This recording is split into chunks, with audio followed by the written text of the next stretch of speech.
مال کا چور، حیا کا ڈاکو،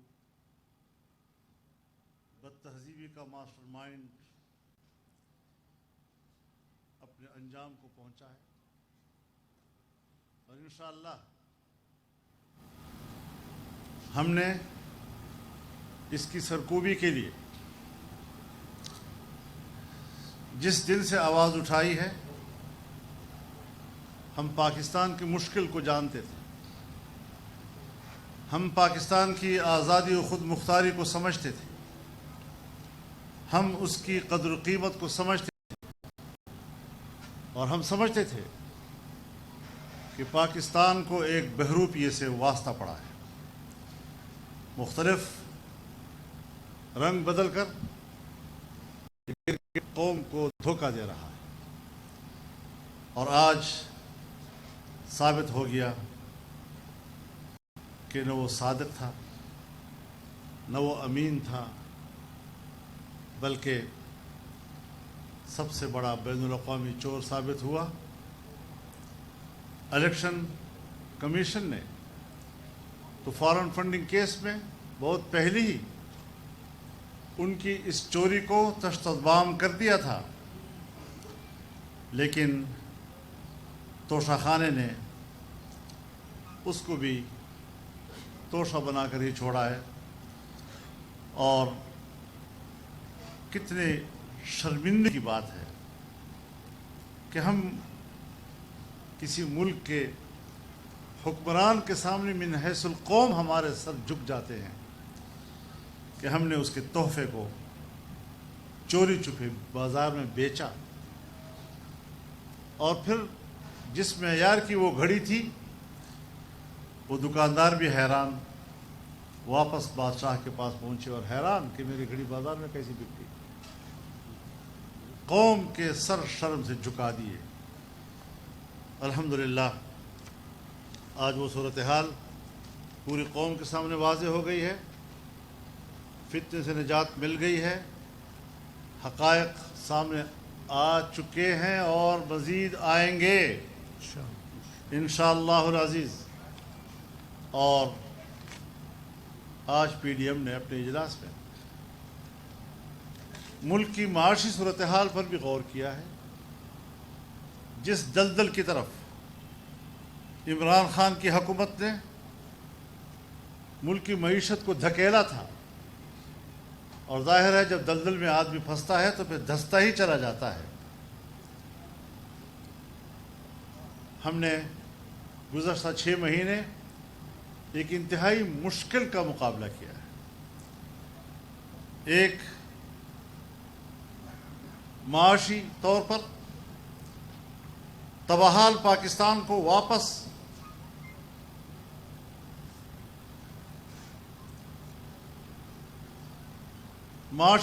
پاکستان کو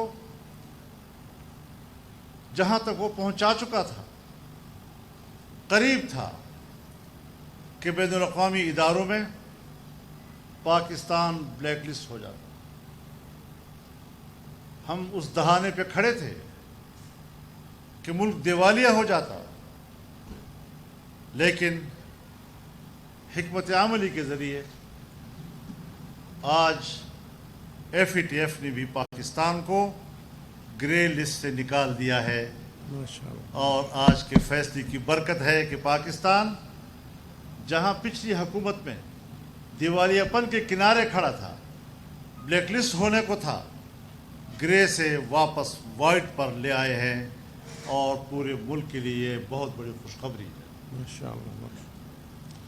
اس لحاظ سے معاشی پالیسی مثبت رخ پہ جا رہی ہے، ہر چند کہ ہم مانتے ہیں کہ پالیسیوں کے اثرات وقت قوم تک پہنچتے پہنچتے کچھ وقت لیتی ہیں، لیکن اس کو دنیا تسلیم کر رہی ہے کہ ملک کی معیشت نے بہتری کی طرف سفر شروع کیا ہے۔ ہمارے محترم اسحاق ڈار صاحب دن رات محنت کر کے پاکستانی روپیہ کو ڈالر کے مقابلے میں مستحکم بنانے میں مصروف ہیں، پیٹرولیم کی قیمتوں میں کمی کی طرف جا رہے ہیں، اور اب آج پی ڈی ایم نے مشورہ دیا ہے کہ بجلی کے نرخوں میں بھی فوری طور پر کمی کی جائے. بجلی کا بل غریب آدمی کی ادائیگی سے باہر ہو چکا ہے. ان سب چیزوں پر ہماری نظر رہتی ہے اور انہی چیزوں کو ہم آگے لے جا رہے ہیں. انشاءاللہ الیکشن بھی ٹائم پر ہوں گے اور حکومت معاشی طور پر اپنے اہداف آنے والے مہینوں میں پورے کرے گی اور ملک کو اس مشکل سے نکالنے کی اس چیلنج کا کامیابی سے مقابلہ کرے گی. بہت بہت شکریہ.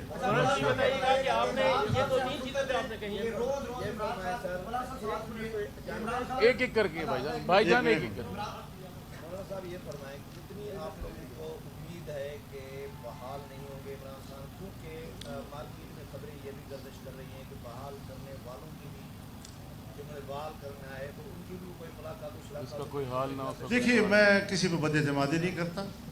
عدالتیں ہمارے لیے قابل احترام ہیں اور عدالت بھی میرے اور آپ کی طرح پاکستانی ہیں. ان کی بھی آنکھیں بند نہیں ہیں، وہ بھی سب کچھ دیکھ رہے ہیں.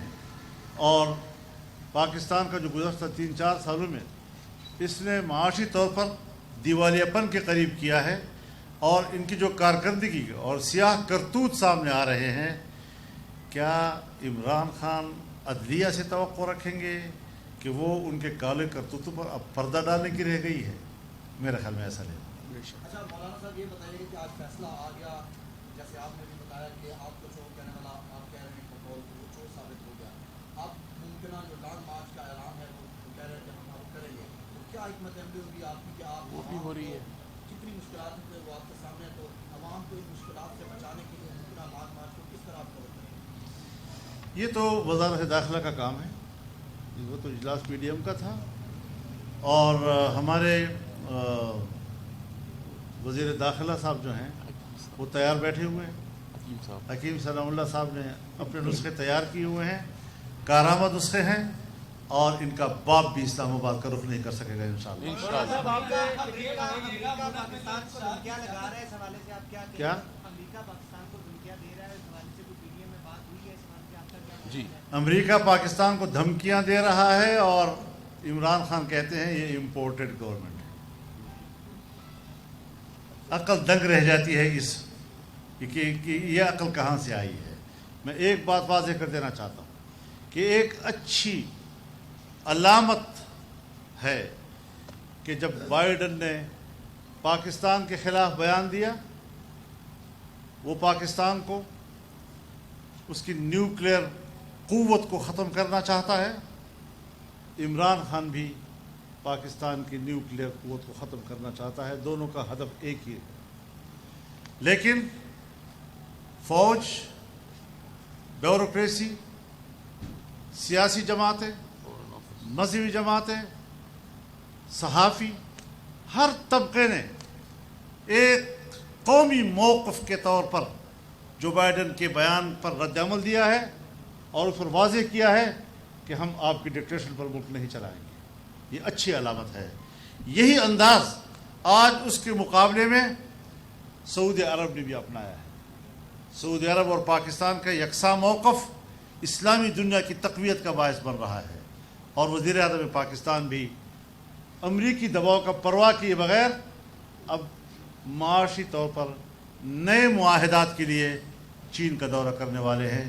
انشاءاللہ العزیز ملک کی معیشت کی بہتری کی طرف ہم بین الاقوامی ڈکٹیشن قبول نہیں کریں گے. مولانا صاحب آپ نے اتنے اہم معاملات میں سربراہی اجلاس بلایا، آپ نے اہم ایشوز بتائے، لیکن ایک اہم ایشو جو ہے وہ ہے ٹی ٹی پی کا.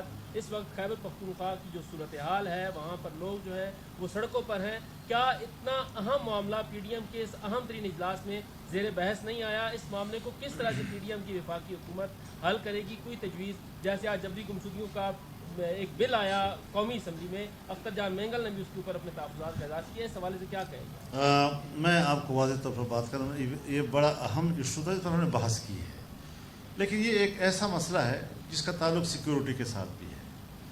کچھ زیادہ گفتگو اس پر کرنے کی بجائے جو ایک ہر آدمی کے ذہن میں جتنی بات ہے واضح کر دینا چاہتا ہوں کہ یہ صورتحال عام آدمی کے لیے قابل قبول نہیں ہے. نہ مسلح جنگجو قوم کے لیے قابل قبول ہیں، نہ اس کے مقابلے میں فوجی آپریشن. دونوں سے قوم گزر چکی ہے.